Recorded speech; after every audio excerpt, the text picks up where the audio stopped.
ব্যাপার কি রে? পাঁচুর বাবার কি খবর রে? স্যার পাঁচুর বাবার কাছে যেয়েছিলাম, পাঁচুর বউ বলছে এখনই থানাতে গেল। গুদমারানির ছোড়া পাঁচু বিশাল টেনশন দিচ্ছে আমাকে। আসুন আসুন এমএলএ সাহেব, আমি আপনার কথাই ভাবছিলাম। আমার কথা ভেবে কোনো লাভ হবে না অফিসার, ভাবতে হবে ওই শুইরে বাচ্চা পাঁচুর কথা, যে আমার মেয়েকে 3 দিন হলো বাড়ি থেকে বাই করে নিয়ে গেছে। এমএলএ সাহেব, সে তো আমরা চেষ্টা করছি আপনার মেয়েকে সহি সালামত আপনার কাছে ফিরিয়ে দেওয়ার। তাড়াতাড়ি করেন এমএলএ সাহেব, তার আগে যে মেয়েটার পেটে বাচ্চা হয়ে যাবে। আপনারা যেভাবে দেরি করছেন। এই বুকাচুদা, মুখ সামলে কথা বল, তুই চুপ থাক। শুনো এমএলএ সাহেব, তোমার মেয়েকে যে বাড়ি থেকে বাই করে নিয়ে গেছে, আমার এলাকার মধ্যে থাকলে আমি ওকে ঠিকই বাই করে নিতাম, কিন্তু আমার মন বলছে ও কোনো গ্রামগঞ্জ এলাকায় ঢুকে পড়েছে। আর আপনি তো জানেন গ্রামগঞ্জে একটা মানুষকে খুঁজে বাই করা কত বড় একটা কষ্টের ব্যাপার। আমি ওসব শুনতে চাই না বাড়া, পুরো গ্রামকে গ্রাম ছাড় মারো, তার জন্য যত টাকা লাগে আমি দেবো। সে চেষ্টা তো আমি করছি, আমি শুধু শুইরের বাচ্চাটা লাশ দেখতে চাই, লাশ। মেজবাবু গিয়েছিল এখনই পাঁচুর বাবার কাছে, ওনার স্ত্রী বলেছে নাকি এখনই থানায় দেখা করবে, তা উনি মনে হয় আসছে যত সম্ভব। ওকে জেলের ভিতরে ভরি ঘাকত দাও, তাইলে ও সত্যি কথা বলবে। এমএলএ সাহেব, আপনি আইনের লোক হয়ে কেন বেআইনি কথা বলছেন? আমি যদি পাঁচুর বাবাকে বেআইনি ভাবে থানার ভিতরে ভরে যদি ঘাকতক দিই, তাহলে কালকে আনন্দবাজার পত্রিকায় হেডলাইন আমার নামটাই ছাপা হবে। তখন আমি মিডিয়ার সামনে কি জবাব দেবো? ওরা যখন আমাকে এসে প্রশ্ন করবে যে ছেলে অন্যায় করেছে, বাবাকে কেন পিটানো হচ্ছে, তখন তো তার কোনো উত্তর দিতে পারবো না। আর উপর থেকে যদি সেরকম আমার কাছে চাপ আছে, তাহলে চাকরি বাকরি ছেড়ে দিয়ে আমাকে বিবি বাঁচিয়ে ফুটপাতে তিরপল টাঙিয়ে থাকতে হবে। এটা কেন আপনি ভাবছেন না? সবারই কথা ভাবতে ভাবতে আজকে আমার মেয়েটা যে কি অবস্থা হচ্ছে কি না হচ্ছে সেটা আমি বুঝতে পারছি। সবুরে মিয়া ফলে এমএলএ সাহেব একটু ধৈর্য রাখুন, আমার মতো লোক কেউ ধৈর্য ধরে থাকতে হচ্ছে। আপনি বাচ্চা ছেলের মতো কথা বলছেন কেন এমএলএ সাহেব? আপনি হয়তো জানেন না, পৃথিবীর মধ্যে সব থেকে শক্তিশালী জিনিস হচ্ছে ভালোবাসা।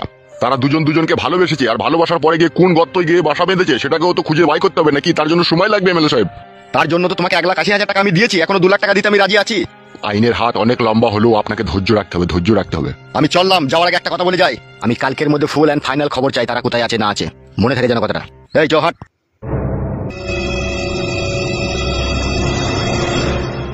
স্যার তাহলে এখন কি করবেন ভাবছেন? পাঁচুর বাবা শুইরে বাচ্চা কখন আসবে বলেছে? কখন? ও তো এখনই আসবে বলেছে স্যার। সে শুইরে বাচ্চা আসুক আগে, তারপরে দেখছি। বলছি স্যার ভিতরে আসবো স্যার? এসো হে ফেদা কপালি ছোঁড়া, তোমার লেগেই তো অপেক্ষা করছি। স্যার আপনি আমাকে ডাকতে গিয়েছিলেন, বলেন কি বলবেন? তোর ছেলের খবর পেয়েছিস? না স্যার, এখনো তার কোনো খবর পাইনি। ইয়ার কি মারছি নাকি আমার সামনে? স্যার মাথায় হাত দিয়ে বলছি, স্যার এখনো তার আমি কোনো খোঁজ খবর পাইনি। একটা কথা শোনো ভালো করে মন দিয়ে, যদি জেনে থাকো তোমার ছেলে কোথায় আছে, তোমার আত্মীয় স্বজনের বাড়িতে, সেখান থেকে ফোন করে ছেলেটাকে এখানে ডাকো। তাকে কোনো কথা বলবো না, তাকে 2-1টা কথা বলে তাকে ছেড়ে দেবো। আর আমাদেরকে যদি খুঁজে বাই করতে হয়, উপরের চামড়াটা ভালো থাকবে, ভিতরে কিন্তু সব বাটনা বেটে দেবো। স্যার দয়া করে ওরকম করবেন না স্যার, আমার ছেলের সাথে আমি যথাসাধ্য চেষ্টা করছি আমার ছেলেকে খুঁজে বাই করার। এমএলএ সাহেব কড়া হুমকি দিয়ে গেছে। তুমি কি সত্যি জানো না তোমার ছেলে কোথায় আছে? না স্যার, এখানে চোখ ছুঁয়ে বলছে আমি জানি না। তুই চোখ লাগ, মুখ ছুঁয়ে কিরি কাইলে কি হবে? তুই ছেলের মরণের দিন ঘনিয়ে এসে। আমি এখন আসবো স্যার? আচ্ছা ঠিক আছে, তুই যা।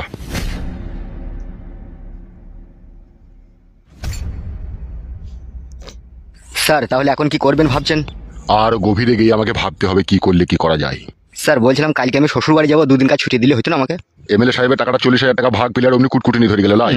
যাবি তো শ্বশুর বাড়ি যাবি, শালির হাতে গরম ডিম খাবি, শাশুড়ির হাতে লাল চা খাবি, একটু ধৈর্য রাখ না বাড়া, কেসটা হ্যান্ডেল করে আগে তারপর যাবি। ঠিক আছে ঠিক আছে ঠিক আছে স্যার। বালমুকুচুটা ঘুষের টাকা ভাগ পেলি কখন বয়ে সায়া কিনবো, শাশুড়ির ভিসিয়ার কিনবো, শ্বশুরের চটি কিনবো, সেই ধান্দা। কি বলছেন স্যার, আপনিও তো কিনেছিলেন সেই খাপে। কখন বে? স্যার গত সপ্তাহে যে মার্ডারটা হইলো 1.5 লাখ টাকা ঘুষ খেয়ে তার ফাইলটা চাপা দিয়ে দিলেন, মনে নাই স্যার? বাড়াতে মনে আছে? আমরা জি স্যার সব একই গোয়ালের গরু, তা মনে থাকবে না স্যার?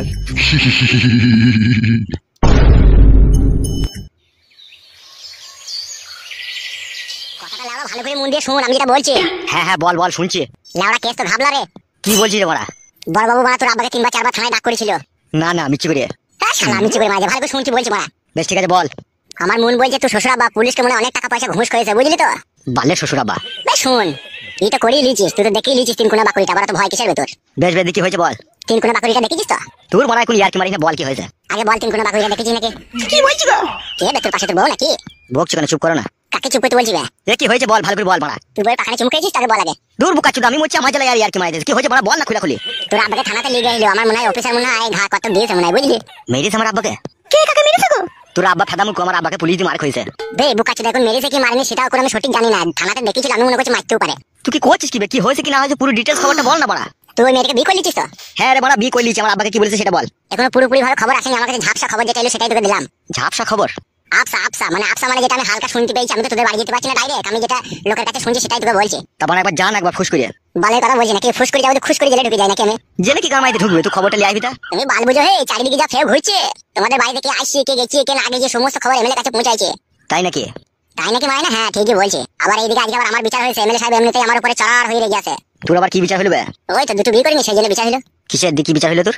গুদমানি ভাই এমএলএ কার কি বলবো বল, তোর বউ না তো শুনতে পেয়েছে না তোমার? না না বল। গুদমানি সালে এমএলএ আমার বিচার করেছে যে একই বাড়িতে থাকতে হবে, আর দুটো বউ দুই ঘরে থাকবে, আর আমার লেগে বলেছে তোর রান্না ঘরে শুয়ে থাকবি, যখন তোর দুটো বউয়ের প্রয়োজন পড়বে যে কেউ তোর কাছে আসবে তাকে তো কাজ করবি, তাই বলে দিয়েছে খোলাখুলি ভাবে। ভালো বিচার করেছে তবে তাইলে। ভালো সালো দুজনে যদি একসাথে চলে আসে তখন আমি কি করবো? ভাই ওসব কথা এখন বাদ দে, আমার কথা বল। আমার বাচ্চার কোনো অসুবিধা হয়েছিল কি এখন? এখন আপাতত কোনো অসুবিধা হয়নি, তুমি এটাকে ছাড়ি না বুঝলি তো। আর যত তাড়াতাড়ি পারবি মেয়েটাকে প্যাক করে দে, বাচ্চা করে দেবে। দিয়ে প্যাট করে দিতে হবে। বুকা চুদা, যে মুহূর্তে মেয়েটা তুমি যখন ধরা পড়বা, বাচ্চা যদি ধরা পড়ো আর মেয়েটার হাড় ফাড় প্যাট দেখি মেয়েটার বাবা আপনি ছেড়ে দিবে, বলবে শালা তো যা করার করিয়ে দিয়েছে, আর কি করবি ছেড়ে দে, যা বিয়ে আমি মেনে নেবো, ছেড়ে দে। বুঝতে পেরেছিস তো, সেই জন্য বলছি যত তাড়াতাড়ি পারবি তত তাড়াতাড়ি লোড করে দিবি। সে তো করবোই আমি। হ্যাঁ কোনো ভয় করবি না, কোনো টেনশন করবি না, যতদিন তোর এই ফটকে বন্ধু বেঁচে আছে ততদিন নো টেনশন নো চিন্তা, বিন্দাস পক পক করে লাগিয়ে দি যা। বেশ বেশ, কোনো খবর এলে বলবি, তাইলে এখন রাখছি। হ্যাঁ এ শুন ভাই, হ্যাঁ বল। বলছি আজকে রাতে করবে নাকি? কি করবো বে? তোর বউ কবে? তোর পাঁচ দেখে গান ফাইছে, টেনশনের গান মারাইছে। তোর বড় আর কোনো ইনফরমেশন দেবো না তোকে, দেখ বাবা আমি যেটা বলছি সেটা শুনবি কি বল? তা বল রে ভাই বল। আজকে রাতে তোর বউকে গুতো মারবে নাকি? হ্যাঁ বড় মারবো, কেন বল। বলছি শুবি কোথা, রাত্রে নিচেতে শুবি না উপরে শুবি? না না, আমার মামার বাড়িতে খাট আছে, ঘরে এসি লাগানো আছে। বাবা জনি ঠান্ডা হয়ে যাবে তো। হয়েছে, তোর কথা বলা হয়েছে? হে বাবা যা বলছি শোন, নাহলে কোনো খবর আমি তোকে দেবো না বলছি। বে বে বল বল বল। বলছি রাত্রে নতুন বউ তো, রাত্রে শোবার সময় ঘরে লাইটটা বন্ধ করে দিবি, দিয়ে লাইট ফাইট বন্ধ করে দিয়ে তোর বউয়ের পা দুটোকে ফাঁক করে দিবি, দিয়ে ফাঁকের মাঝখানে একটা টিমটিমি জ্বালিয়ে দিবি, দিয়ে সরু করে টিমটিমির আলো একবার দেখে নিবি, একটু কুস করে ভরে দিবি। গুদমারানি ছোড়া মার। হ্যাঁ রে বুকাচুদা। এ দেখ ভাই, এখন ইয়ার্কি মারি না, ঠিক আছে? ওই দিকে দেখ, যখন কোনো অসুবিধা হবে আমাকে বলবি। বেশ বেশ দেখবো দেখবো, চিন্তা ভাবনা করতে হবে না, আর যেটা বললাম বুঝলি তো, টিমটিমির আলোতে দেখে নিবি, একটু কুস করে ভরে দিবি। হ্যাঁ তোর ফেদা মুখে ছোড়া। কি গো, কি বললো? তোমার বাবা আমার বাবাকে পুলিশ দিয়ে থানার ভিতরে ডাক করে ঠাল্লিং দিয়েছে। তাই নাকি? হ্যাঁ আমি ওইটাই তো ভাবছিলাম, যে যেটা ভাবছিলাম সেটাই হলো। মন খারাপ করো না তুমি। মন খারাপ করে আর কোনো লাভ হবে? যা হবার তো হয়েই গেছে। ভাগ্নে, ও ভাগ্নে। এই তো মামা ঘরে আছি, এসো। কি ব্যাপার কি গো? আমি যখনই ঘরে আছি তখনই তোমাদেরকে চিন্তিত অবস্থায় দেখছি। আমার শ্বশুরকে নাকি বলছে আগে থানাতে ধইলি গিয়ে, বলছে কি বলিছে সব। কি রে ভাগ্নে, এসব কে খবর দিল রে? আর বলো না মামা, আমার একটা বন্ধু। বলছি ভুং ভাং জাল বন্ধু লয় তো আবার? না না মামা, জাল বন্ধু হবে কেন, ভালোই বন্ধু। ব্যাপারটা তা লয় ভাগ্নে, তোর বয়স হালকা তো, তুই এখন বিপদে পড়েছিস, তোকে এখন দূরের ফোন না, এখন এ ও উল্টো পাল্টা এটা ওটা বলবে, এই শুনে ভয় করলে হবে না তোকে। না না, ভয় আবার কাকে কি করবো? বলছি ভাগ্নি, পাশের বাড়িতে আমাকে নিমন্ত্রণ করেছে, আমি খেতে যাবো, তোরা কি যাবি আমার সাথে? নিমন্ত্রণ তো তোমাকে করেছে মামা, আমরা গেলে আমাদেরকে দিবে? আমার বন্ধু ছেলের বিয়ে রে, ও সব নিয়ে কোনো টেনশন নাই, আয় আমার সাথে। কি বলছো, যাবা তুমি? আমি যাবো না, আমার লেগে চাটি নিয়ে আসবে, তুমি যাও, তুমি আর মামা যাও। এ ভাগ্নে, ও থাকলে থাকুক, তোমার সাথে আয়। ঠিক আছে মামা, চলো।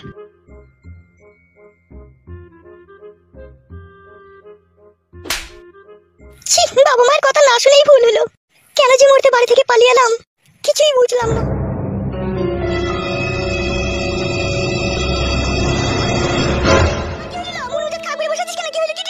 আমি তো ভোরবেলায় উঠে বেগুন গাছে পানি দিলাম, এমনি করে ঝাঁঝাটা দিলাম, আর ছোট ঢেমুটা করে পর্যন্ত শুয়ে আছে, তোর বেটা আমার চাটা লেগেই দিল।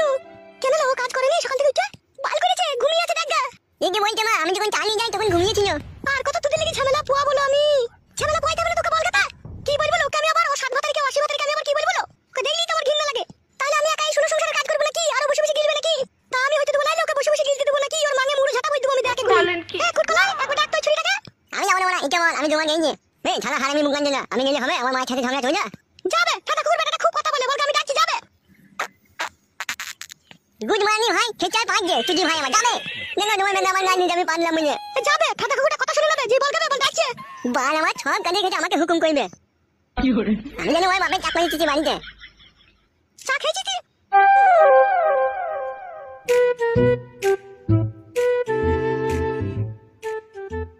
ও খালা, তোমাকে ডাকছে মা।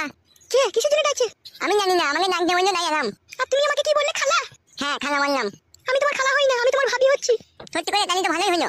কিসের জন্য ডাকছি সেটা বলিনি তোমাকে? না সেটা বলেনি, তুমি একটু তোমার সাথে। ঠিক আছে চলো চলো, এই তো।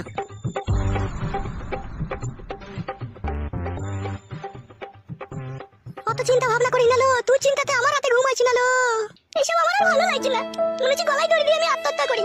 কেন না ছুরি, তুই কেন মরবি? রোজ বলাই সাজ, তোমার নাই চাই একটা মেয়ে, তোমার গলায় কানে লেগে থাক, তুই কেন মরবি? লো দেখি এই নিয়ে ওই তো আমার দাঁড়িয়ে আছে, এই তো এমন দেখি এই যে কি বলবি বলে না। ওকে আমি আবার কি বলবো? ও জানে না নাকি ভাতার বাড়ি এলে কাজ করে খেতে হয়? ওকে আগে আমার ভাতা ছিল না নাকি? নাকি ও জানে না ভাতার বাড়িতে কাজ করতে হয়? ও নতুন ভাতা ছিল, পুরনো ভাতা ধরলি, ওকে জানে না নাকি যে ভোরবেলায় উঠতে হয়, এমনি ঝাড় দিতে হয়, হাড়ি বাসন ধুতে হয়? ওকে আজল গুদি লেগে ওকে শিখাবো আমি সব কথাবার্তা।